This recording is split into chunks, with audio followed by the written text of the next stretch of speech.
नमस्कार, मैं Swati Barot Silhar. I am from Gujarat, Ahmedabad. पेशे से मैं एक बैंकर और फ्रीलांसर राइटर हूँ। कहानियाँ और कविताएं लिखती हूँ। मेरी ज़्यादातर रचनाएं स्त्री विषयक होती है, फेमिनिज्म पर होती है। तो मेरी एक रचना पढ़ते पढ़ते एक बार मेरे हस्बैंड ने मुझसे पूछा कि तुम हमेशा ही स्त्रियों के बारे में इतना लिखती हो, पुरुषों के बारे में तुम्हारे क्या ख्याल है, क्या सोचती हो तुम उनके बारे में? तो उसी के जवाब में मैंने ये कविता लिखी है जिसका टाइटल है हाँ ये पुरुष है। शुरू करना चाहूँगी। हाँ ये पुरुष है, माना कि इनकी आंखों में नमी नहीं होती, पर इनके दिल में भी जज्बातों की कमी नहीं होती। शुक्रिया। हाँ ये पुरुष है, प्यार जताने का इनका अलग ही तरीका होता है। कभी डांटते हैं, कभी गुस्सा करते हैं, कभी हुक्म चलाते हैं, तो कभी कभी रौब भी जमाते हैं।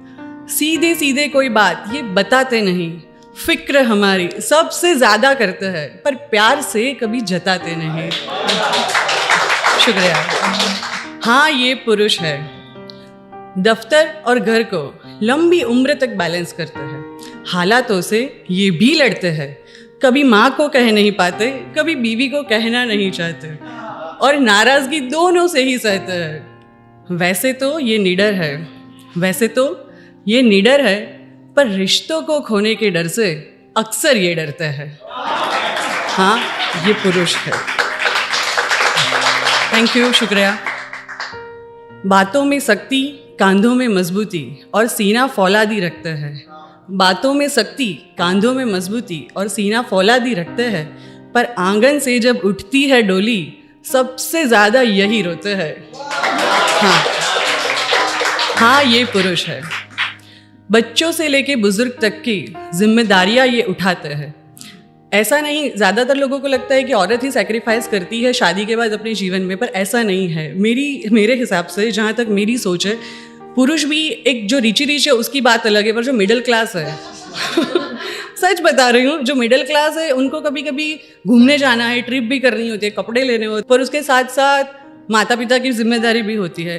कभी कभी बच्चों की फीस आ जाती है, कभी बीवी की जिम्मेदारियां भी होती है, सामाजिक खर्चे भी होते हैं, तो वो लोग नहीं कर पाते। तो उसी से जुड़े हुए मैंने ये लिखा है कि बच्चों से लेके बुजुर्ग तक की जिम्मेदारियां ये उठाते हैं। ख्वाहिशों को खुद की कफन चढ़ा के अपनी पूरी जवानी जलाते हैं। हाँ ये पुरुष है। शुक्रिया। जब भी कोई मुसीबत आती है, परिवार से पहले इनसे टकराती है। अरे कुछ नहीं होगा, चिंता छोड़ो और सो जाओ, मैं हूं ना, कह के सबको सुलाते हैं, और फिर वही चिंता में खुद को पूरी रात जगाते हैं। हाँ ये पुरुष है। जिंदगी भर परिवार के लिए जीते हैं, आधी से ज्यादा जिंदगी घर के बाहर ये जीते हैं। लोन के कर्ज और सामाजिक फर्ज में एक उम्र गुजर जाती है। खुद के लिए ये भी कहाँ लगातार जीते हैं। शुक्रिया। पिता पति भाई या दोस्त, इसका हर रूप निराला है। कभी ना कभी किसी ना किसी ने हमें हर वक्त हरदम संभाला है। हाँ ये सच है कि इंसान को जन्म देती है औरत, पर इनके बिना क्या वजूद हमारा है? हाँ ये पुरुष है। थैंक यू सो मच, शुक्रिया।